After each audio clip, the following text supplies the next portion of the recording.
Welcome, everyone, to a special episode of the Arts Access Florida podcast. I'm your host, Warren Buchholz, Jazz Brand Manager. This podcast supports the arts nonprofits and the artists around us. We strive to amplify different voices in the community by making a space for conversation, education, and connection. Support for Arts Access Florida comes from Community Foundation Tampa Bay, champions of philanthropy. Learn more at cftampabay.org.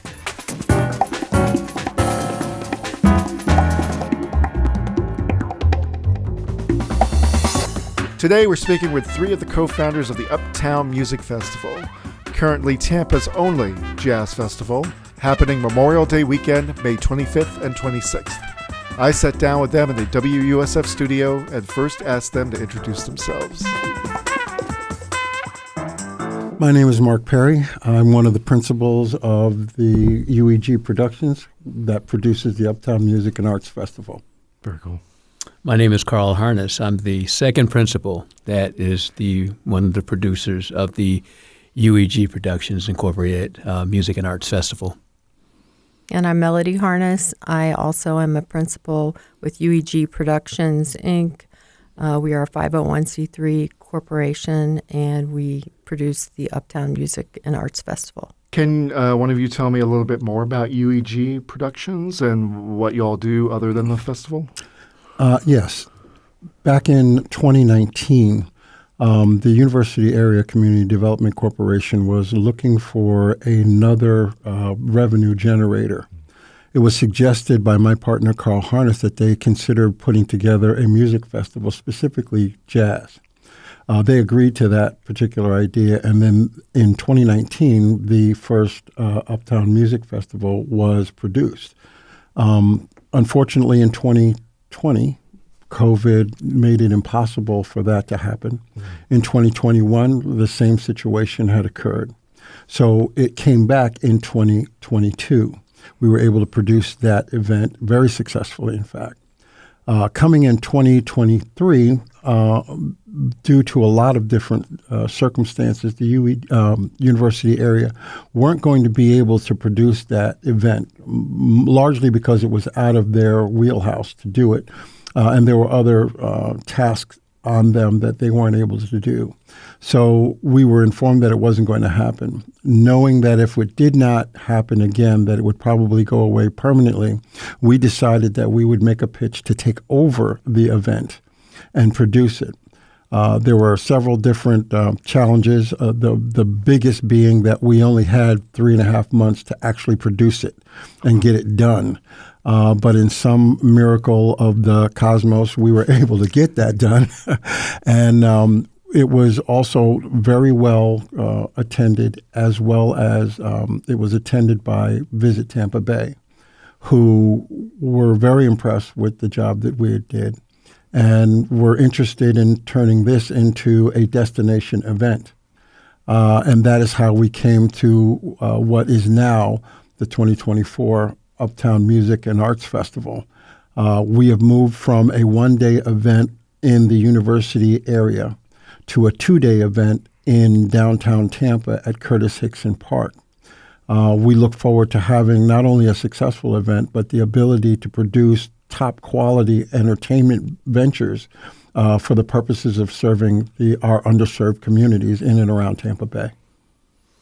Can you, one of you, in a short synopsis, kind of just tell me what the Uptown Music Festival is or what it stands for or something along those lines? The Uptown Music and Arts Festival is a primarily contemporary jazz event, but we also have an art gallery of several local, very renowned artists. The art gallery has been part of the festival since the beginning.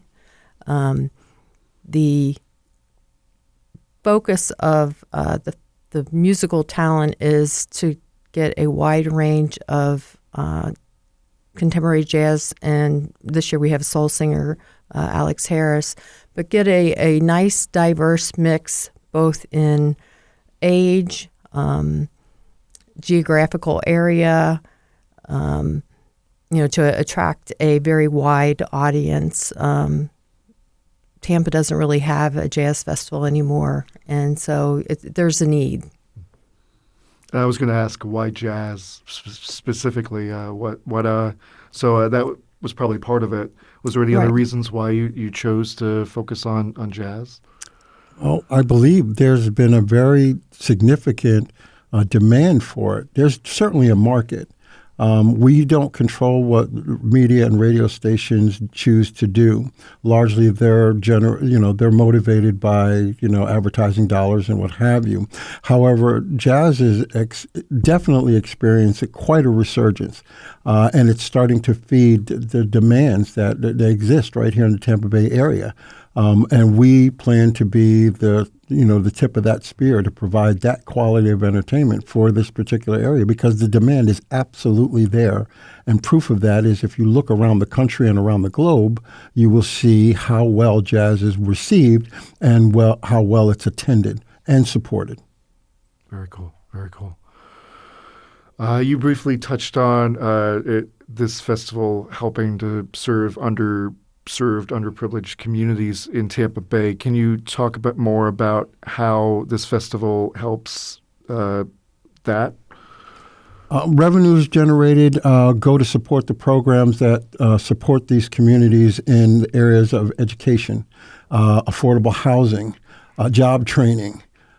These are very significant areas, and anything that we can do to support that type of effort.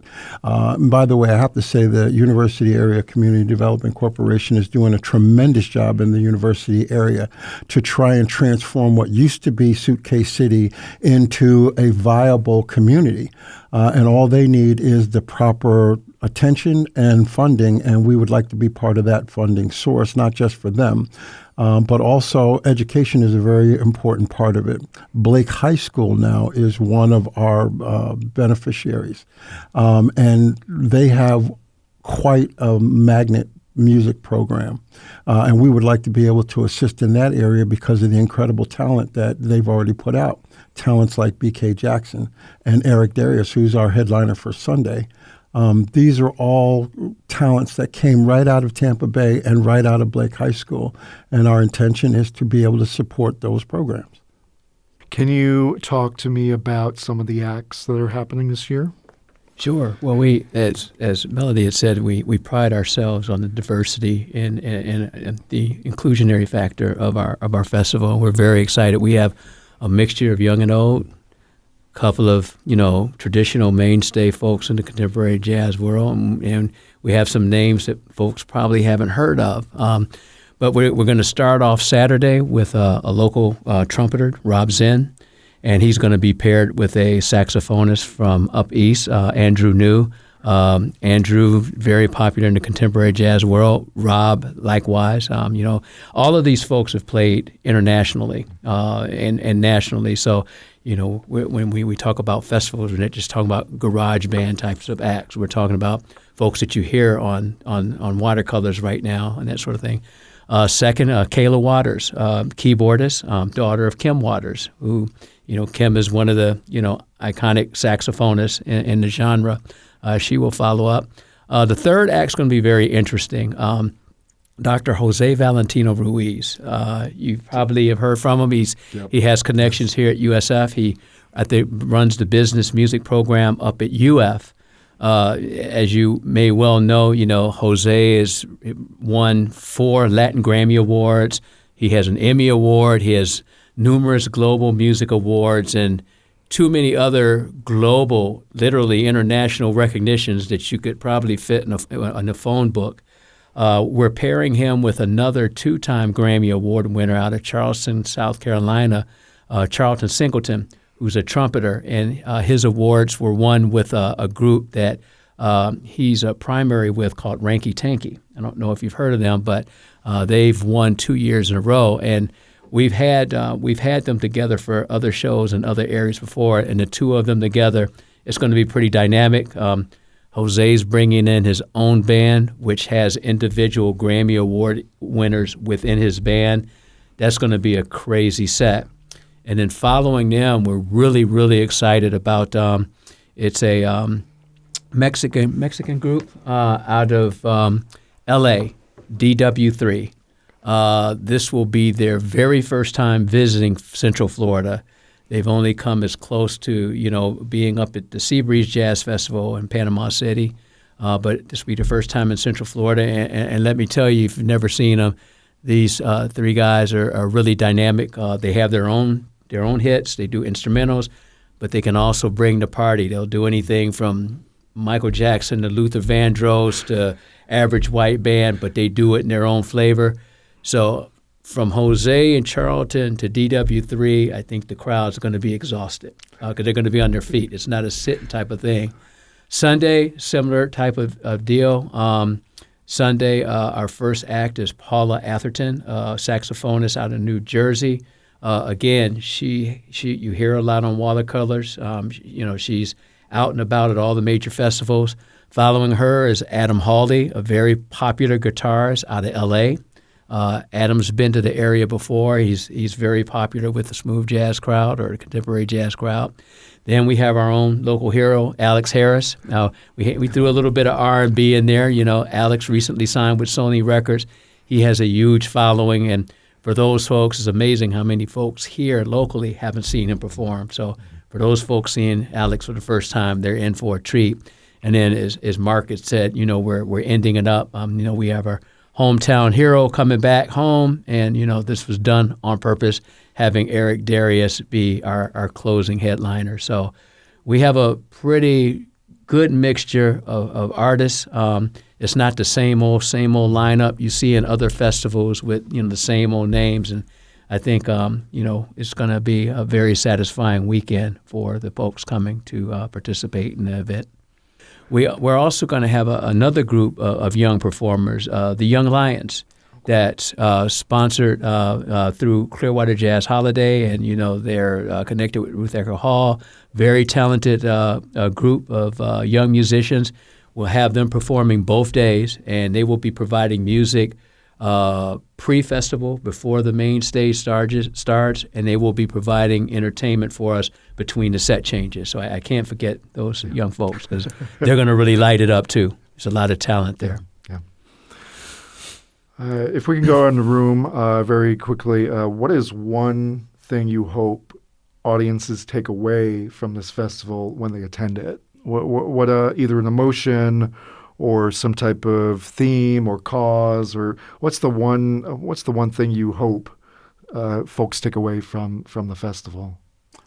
Well, I think one of the things we were most noted for was the intimacy that our festival had, the engagement with the audience. We want them to walk away with a sense of accomplished community involvement, is the best way I could put it. Very cool. Right. I would say unity. Contemporary jazz fans are pretty diehard fans, and it's a very diverse group across race, religion, and age. And no matter where you come from, you feel comfortable engaging with people. You have a common interest to start with, but we've met people that we have become lifelong friends at different jazz events, and it's kind of like a family reunion type atmosphere. I would hope in this environment, people's resources and time are the most valuable assets they have. And I hope that they would, leave Tampa saying, you know what, that was time very well spent. And when can I get tickets for 2025? Very cool. Because we're coming back. Good. I'm glad to hear that. Where can people go to find more information and to buy tickets online?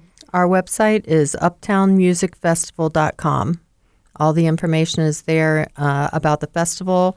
There's hotel information. There's information about what else you can do if you are from outside the area and you're coming to visit Tampa.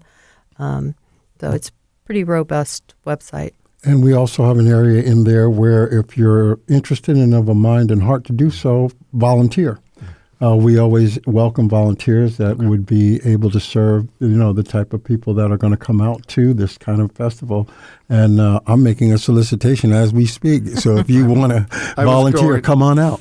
I was going to ask how can people support this festival other than monetarily? So absolutely, just go to our website. There's an area for volunteers there. They can fill out the volunteer request, and also they can select the area that they would be interested in. Is that correct, Mel? Yes. We have time slots, 4-hour time slots for both Saturday, Sunday, and actually on Friday and Monday, because we'll be setting up and breaking down. And they will have full day admission to the festival. We'll feed them even, won't we? And we'll feed them. They'll get free T-shirts. It'll be a good time. Yeah. All right. Any cool food trucks or vendors coming out? Oh, my God. We have a wide variety of food trucks. We have a lot of barbecue. We have some Filipino food. We have a baked goods, ice cream, frozen drinks. We have some island food. It's a very nice variety. Very nice variety, but I do have to say this because it was a big thing last year. Our VIP is completely catered by Econo Catering. And other than the music, the rage was all about the food. So if you want to eat extremely well, if you want to be taken care of like world class in an event like this, you want to be one of our VIPs without a doubt. Very cool, very cool. The VIP, does that include like those new restrooms, the portable restrooms and all that? Absolutely, it does. The VIP is a 2-day package. It includes your preferred seating area or your VIP seating area. The VIP experience is where the tent is.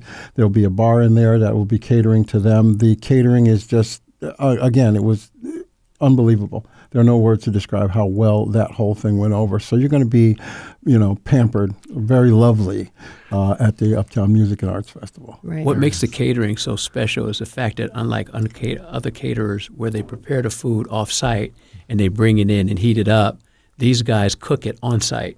So they're cooking it fresh. When it comes to the table, when it comes to the tent, it's hot, it's fresh, and ready to go.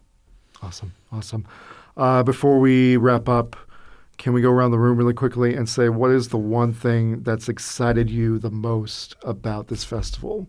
Whether it's producing behind the scenes or even just experiencing it. What's the one thing that's really driven you to make this come to fruition? The God's honest truth. It's not just the work. The thing that excites me the most is working with these two people right here. Carl and Mel, I've known them for a while. When I had the Fox Jazz Club, that's how we met. Carl and I knew almost upon introduction that we were probably going to wind up doing something together. And I'm excited to be involved in a project like this for this purpose with those two people because they are truly incredible. I'd have to say it's the same ditto. thing. Yeah, ditto. I live with this one here, so I get to spend every day with her. But I tease people. Mark comes over to the house so much the dogs don't even bark at him no more. They just look up and say, "Oh, that's just Mark." But in all seriousness, we talked about this 10 or 12 years ago, and timing is everything, and everything has a time. But let us not forget to mention we have a planning team also of 12 other individuals that have been working very, very hard behind the scenes in their own special divisions for what needs to happen. So it's definitely a group effort. And I would say the real satisfaction is after the festival. You're exhausted. You've been, going days without any sleep.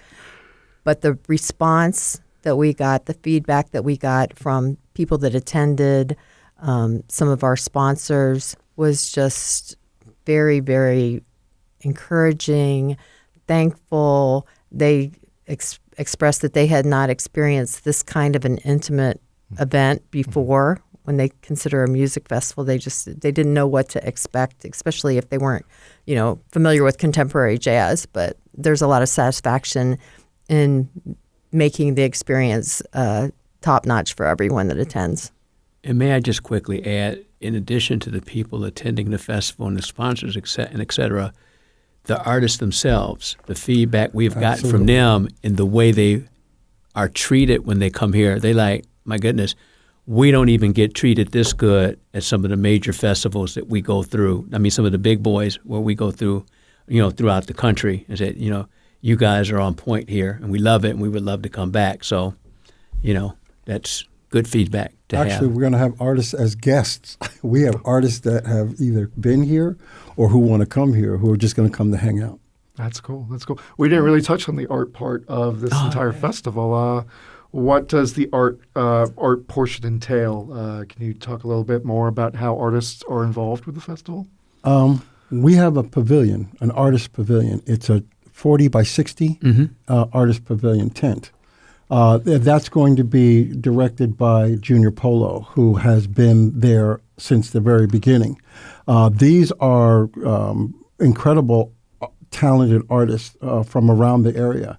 And one of the major things, I have to say this, the art piece that represents the Uptown Music and Arts Festival is actually produced by one of the artists that will be featured at the festival. We didn't know that when we chose out of a dozen, was it? Approximately a dozen other entries to be that piece, that at the time, so when we chose it, we were then notified that the artist was a 16-year-old kid who is a part of the Prodigy program up at the UACDC. We're proud of him and the work that he's done, and we are ultimately proud to represent his work as our theme for the Uptown Music and Arts Festival. And we can't say enough about Junior Polo. No. He's been with us since day one. He understands the vision. He's all in, and he's a renowned artist in and of himself. He's worked for Clearwater Jazz Holiday and various other major entities here in the area. So he's taken on this whole art gallery piece on his own, and I think we're going to have 15 or 16 artists this year that'll be representing their visual pieces in the gallery. So I'm glad you brought that. That piece is just as important to us as the music. So, and we also had a piece donated by a very renowned artist in the area, Adria Bernstein, who asked to provide a piece for us that we will be auctioning off for the event. She specially created this piece as a donation to the Uptown Music and Arts Festival, and we're very thankful to Adria because not only is she a longtime friend, but she is a major supporter of the contemporary jazz community. Oh, very cool. Right, and Junior also has arranged for there to be live painting going on at the festival. I believe he's also going to have a 360 machine in the art gallery. Oh, yeah. And will set up a table if there are anybody that wants to take their, craft to another level and try out some drawing and painting. There'll be, other artists there that will be helping out and directing it.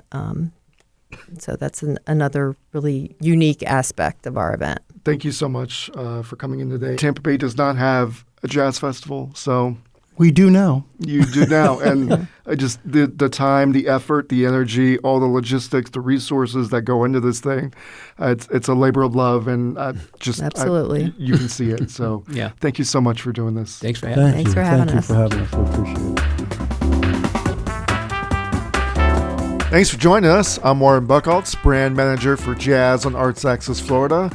Be sure to visit our website at www.wusfjazz.org to watch local jazz performances, read Q&As and album reviews, listen to our curated Spotify playlists, find jazz events throughout Florida, and much, much more. www.wusfjazz.org. The Arts Axis Florida podcast is a product of WUSF and is sponsored by Community Foundation Tampa Bay, the Gobioff Foundation, and by listeners like you. Thank you for your support. Learn more about Arts Axis Florida by visiting our website at artsaccessfl.org, artsaccissfl.org. Copyright 2024 WUSF.